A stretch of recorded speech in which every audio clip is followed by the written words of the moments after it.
Good morning সুপ্রিয় শিক্ষার্থীরা, আশা করি তোমরা ভালো আছো এবং তোমরা তোমাদের পড়াশোনা ঠিকভাবে চালিয়ে যাচ্ছ। সুপ্রিয় শিক্ষার্থীরা, ভেক্টর অধ্যায়ের উপর আজকে আরও একটি ক্লাস নিব। আজকেও কিছু অনুধাবনমূলক প্রশ্ন নিয়ে আলোচনা করব। তো এটি হচ্ছে আমাদের রিভিশন ক্লাস, তাই না? আমাদের সেকেন্ড পার্টের উপর যে আলোচনা সেগুলো হয়ে গেছে এবং তোমাদের সিলেবাসে যে যে অধ্যায়গুলো আছে সেগুলো নিয়ে আলোচনা হয়ে গেছে। তো ঠিক আছে, আমরা আমাদের আলোচনা শুরু করি। এখানে একটি অনুধাবনমূলক প্রশ্ন আছে যে গুণ টানার ফলে নৌকা সামনের দিকে কিভাবে এগিয়ে যায়। গুণ টানার ফলে নৌকা সামনের দিকে কিভাবে এগিয়ে যায় ব্যাখ্যা করো। আমরা জানি যে নদীতে যে নৌকাগুলো গুণ দিয়ে টানে, পিছনে একজন হাল ধরে বসে থাকে আর একজন তীর দিয়ে নৌকাটিকে গুণ দিয়ে বেঁধে টেনে নিয়ে যায়। নৌকাটি কিন্তু তীরের দিকে যায় না, নৌকাটি সোজাসুজি নদীর মাঝ বরাবরই চলে। তো কেন, কিভাবে সামনের দিকে এগিয়ে যায়? তো আমি এখানে একটু নৌকা আঁকার চেষ্টা করি।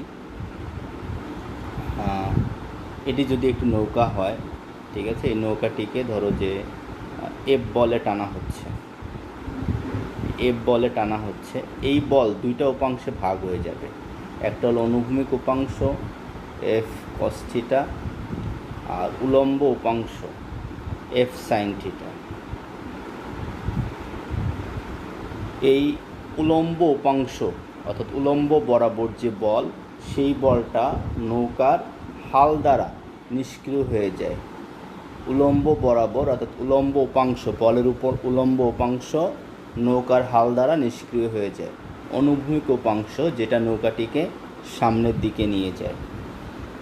আমি আবারও বলছি, নৌকাটিকে যদি এফ বলে টানা হয়, এই এফ বল দুইটা উপাংশে ভাগ হয়ে যায়।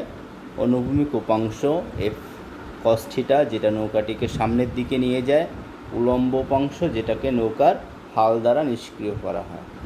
এখন এই গুণ যত বড় হবে, গুণের সাথে অনুভূমিকের সাথে উৎপন্ন কোণের মান তত ছোট হবে। গুণ যত বড় হবে, অনুভূমিকের সাথে উৎপন্ন কোণের মান তত ছোট হবে এবং এফ কস থিটার মান তত বেশি হবে। ফলে নৌকাটি সামনের দিকে তত তাড়াতাড়ি যাবে, অর্থাৎ টানতে সুবিধা হবে।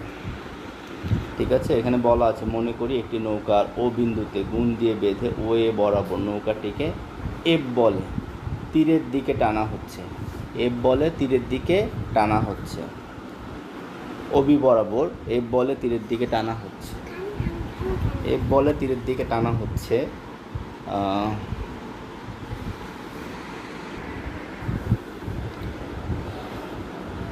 এফ কস থিটা যা নৌকাটিকে সামনের দিকে এগিয়ে নিয়ে যায়। আচ্ছা, এরপরে আমরা দেখি যে ওসি বরাবর উপাংশ এফ সাইন থিটা, উলম্ব বরাবর যা নৌকাটিকে নদীর তীরের দিকে টানে, কিন্তু নৌকার হাল দ্বারা এই উপাংশকে নিষ্ক্রিয় করে দেওয়া হয়। কাজেই নৌকা তীরের দিকে না গিয়ে সামনের দিকে এগিয়ে যায়। তাহলে এখানে দুইটা উপাংশের কথা বলা হয়েছে। একটু চিত্রটা আমরা একটু দেখি। এখানে চিত্রটা তোমরা একটু এঁকে নিবে, চিত্রটা কেমন হবে। আমরা যদি এখানে ও এ বরাবর নৌকাটিকে যদি এফ বলে টানা হয়, তাই না, একটা নৌকা এঁকে সেটিকে ও এ, এটা ও বিন্দু, এ বরাবর নৌকাটিকে টানা হয়, আর এটি হলো বি, আর এখানে ও সি, এটি হলো সি। তাহলে ও বি বরাবর উপাংশ হচ্ছে এফ কস থিটা আর ও সি বরাবর উপাংশ হচ্ছে এফ সাইন থিটা। আচ্ছা,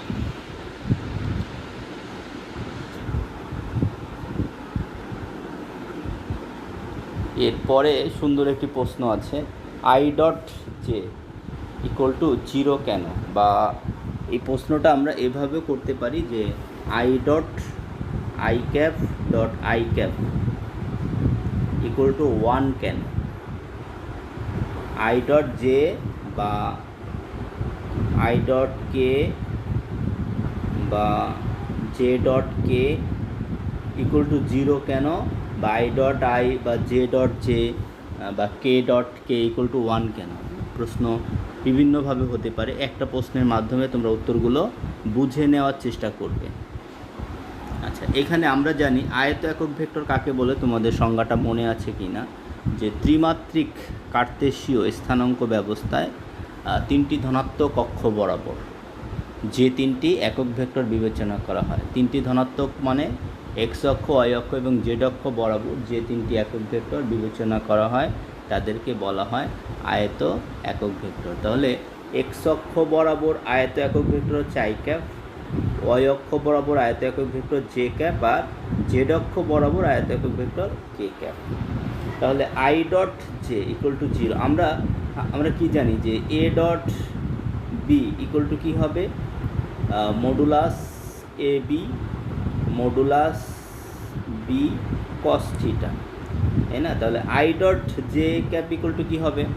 সুতরাং আমরা লিখতে পারি I dot J equal to modulus I cap modulus J cap cos theta. হ্যাঁ, এখন আই এবং জে, আই হচ্ছে এক্স অক্ষ বরাবর আয়ত একক ভেক্টর এবং জে হচ্ছে ওয়াই অক্ষ বরাবর আয়ত একক ভেক্টর। এক্স ও ওয়াই অক্ষের মধ্যবর্তী কোণ কত? 90 ডিগ্রি।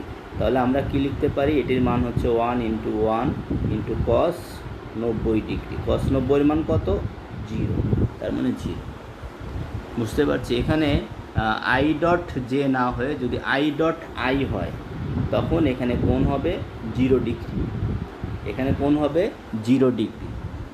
হ্যাঁ, আর cos 0 এর মান কত? 1, তখন I dot I equal to 1 হবে। সুতরাং আমরা বলতে পারি যে আই ডট জে বা আই ডট কে বা জে ডট কে যে ধরনের প্রশ্নই থাক না কেন উত্তর আমাদের একই রকম হবে। ঠিক আছে, এক্স এবং ওয়াই অক্ষের মধ্যবর্তী কোণ 90 ডিগ্রি, ওয়াই এবং জেড অক্ষের মধ্যবর্তী কোণ 90 ডিগ্রি, সবগুলো এদের মধ্যবর্তী কোণ কত? 90 ডিগ্রি। তাহলে আমরা আশা করি যে এই প্রশ্নের উত্তর বুঝতে পারলাম।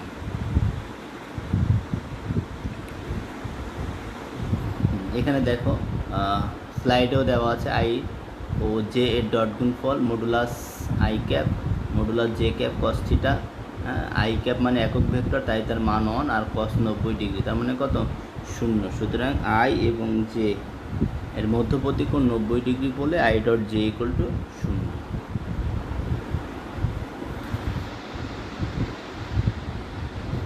ডান হাতি স্ক্রু নিয়ম।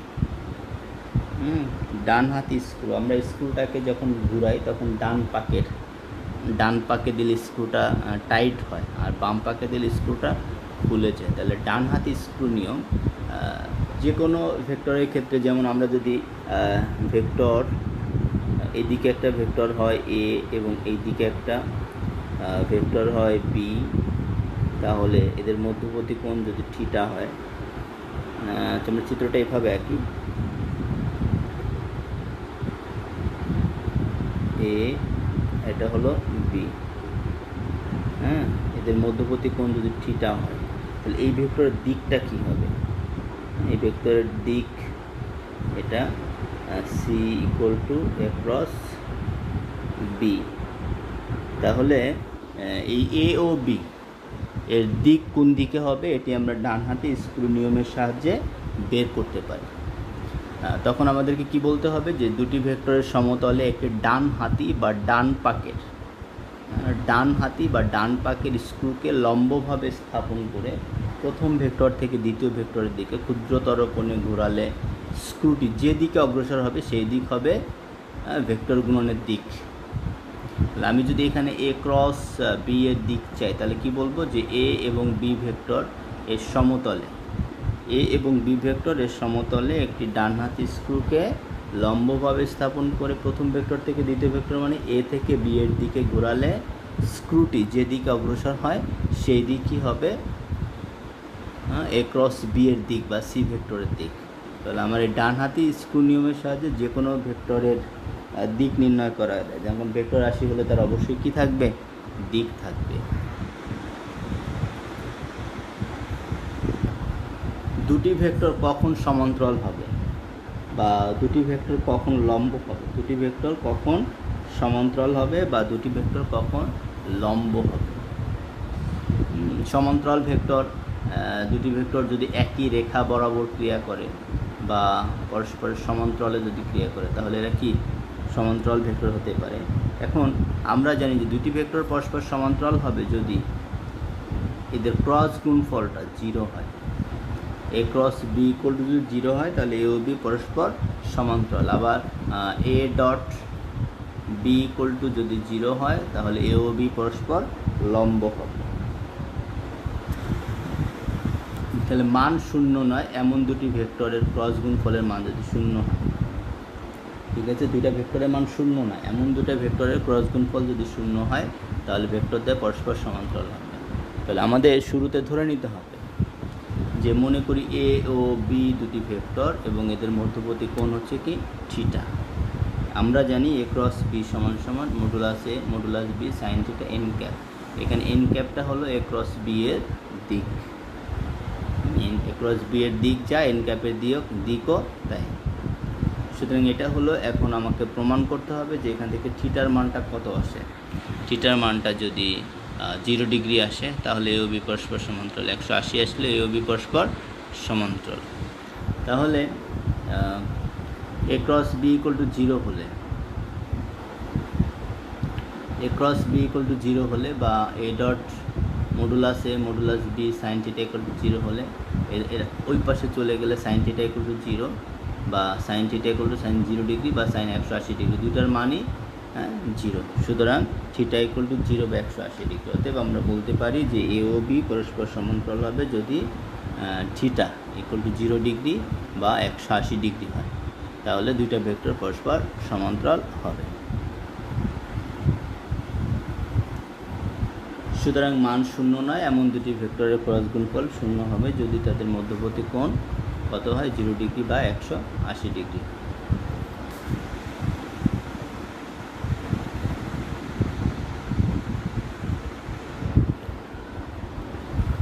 লন রোলারকে ঠেলা অপেক্ষা টানা সহজ কেন? যে কোনো কিছু ঠেলার চেয়ে টানা সহজ কেন? এটা আমরা জানি যে এদিকে যদি এফ বলে ঠেলা হয়, এফ বলে ঠেলা, এই বল দুইটা উপাংশে ভাগ হবে, উলম্ব উপাংশ অনুভূমিক উপাংশ। উলম্ব উপাংশ F sine theta F cos theta আর এক্ষেত্রে এবং ওজন ডাব্লু একই দিকে ক্রিয়া করে, ফলে রোলারের ওজন বেড়ে যায়। আর উলম্ব উপাংশ যদি যা হয় অনুভূমিক উপাংশ কী হবে, তাহলে কী হবে সাইন। আর যদি উপরের দিকে উলম্ব হয় তাহলে উলম্ব উপাংশ হবে সাইন, অনুভূমিক হবে কস। আমি এখানে উলম্ব কস লিখেছি, তার মানে এটা মনে করবে না যে আমরা তো সবসময় জানি উলম্ব উপাংশ সাইন থিটা, তাহলে এখানে স্যার কেন কস থিটা লিখলো। আসলে উলম্ব দিকটা যদি নিচের দিকে হয় তাহলে হবে উলম্ব উপাংশ কস আর অনুভূমিক হবে সাইন, আর উলম্বটা যদি উপরের দিকে হয় তখন উলম্ব হবে সাইন, অনুভূমিক হবে কস।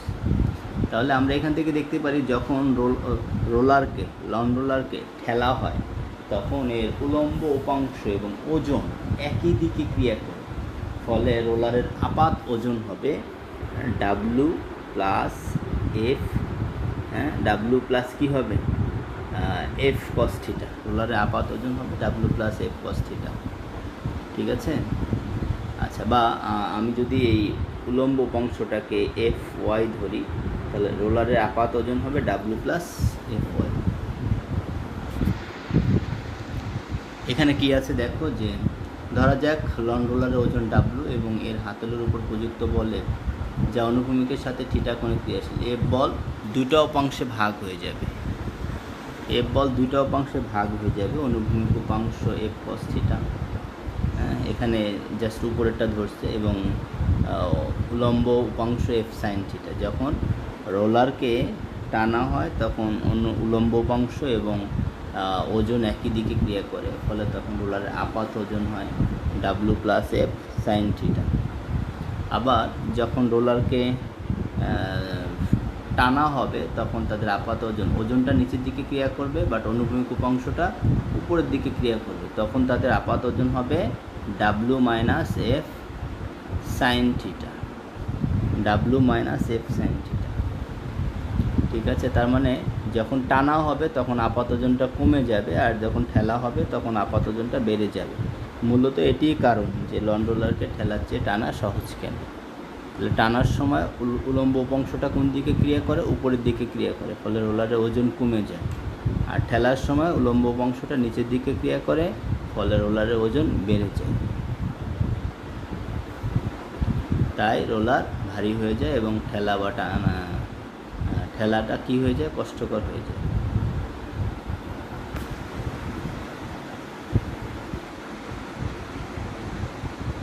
এখানে একটু চিত্র দিয়ে আমরা দেখাইছি যে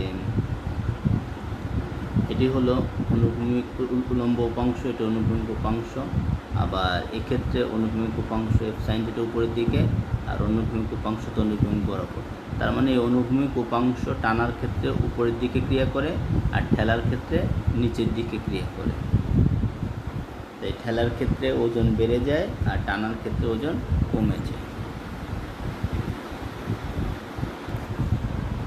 লন রোলারের টানার ক্ষেত্রে, আমরা এতক্ষণ ঠেলার ক্ষেত্রে বললাম, এখন হচ্ছে টানার ক্ষেত্রে। ধরা যাক লন রোলারের ওজন ডাব্লু এবং এর হাতলের উপর প্রযুক্ত বলের ফলে এর অনুভূমিক উপাংশ এফ কস থিটা, উলম্ব উপাংশ এফ সাইন থিটা। ঠিক আছে, অনুভূমিক উপাংশ এফ কস থিটা, উলম্ব উপাংশ এফ সাইন থিটা। এই অনুভূমিক উপাংশটাই রোলারটাকে সামনের দিকে নিয়ে যায়। আর যখন টানা হয় তখন রোলারের আপাত ওজন W minus F sine theta হয়ে যায়, এবং এই আপাত ওজন কমে যাওয়ার কারণে রোলারটা টানা সহজ।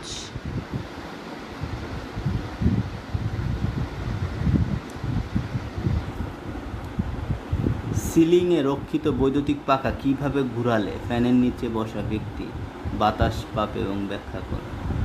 বৈদ্যুতিক পাখাকে কিভাবে ঘোরালে ফ্যানের নিচে বসা ব্যক্তি কী পাবে? বাতাস পাবে।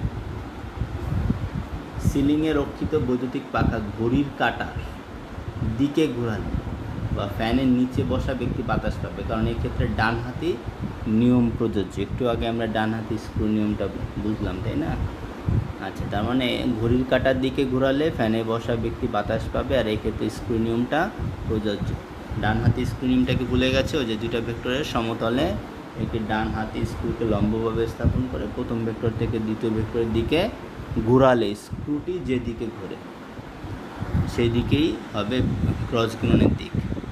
তাহলে এই নিয়ম অনুসারে দুটি ভেক্টরের সমতলে একটি ডান হাতি স্ক্রুকে লম্বভাবে স্থাপন করে প্রথম ভেক্টর থেকে দ্বিতীয় ভেক্টরের দিকে ক্ষুদ্রতর কোণে ঘোরালে স্ক্রুটি যে দিকে অগ্রসর হবে সেই দিকে হবে ভেক্টরের দিক। বৈদ্যুতিক পাখার ক্ষেত্রে অনুরূপ ঘটে। তো সুপ্রিয় শিক্ষার্থীরা, আমরা অনেক বিষয় আলোচনা করলাম, তাই না? আজকের আলোচনা এই পর্যন্তই থাকবে। আমরা নেক্সট ক্লাসে আরও কিছু অনুধাবনমূলক প্রশ্ন আলোচনা করব। আমাদের পরীক্ষা সরকার থেকে ঘোষণা দিয়েছে যে ডিসেম্বরে পরীক্ষা হবে। তো আমাদের হাতে সময় আছে, আমরা আস্তে আস্তে সামনের দিকে এগোবো। কিন্তু তোমরা একেবারেই সময় নষ্ট করবে না, তোমরা তোমাদের পড়াশোনা ঠিকভাবে চালিয়ে যাবে।